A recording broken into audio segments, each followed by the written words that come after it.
Did you know that as a homeowner, you are responsible for maintaining both the pipes in and under your home and the sewer pipes, called laterals, that connect your house to the main sewer pipe in the street?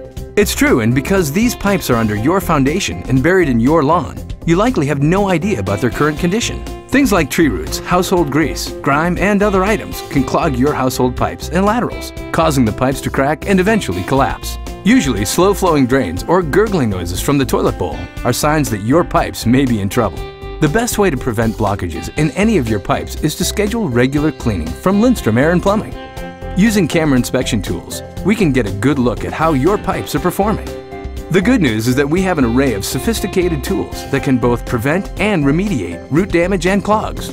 By using one of our high-tech sewer jetting units, we can actually blast out tree roots, grease, and household items, leaving your pipes unobstructed and potentially saving you thousands of dollars in costly pipe replacements.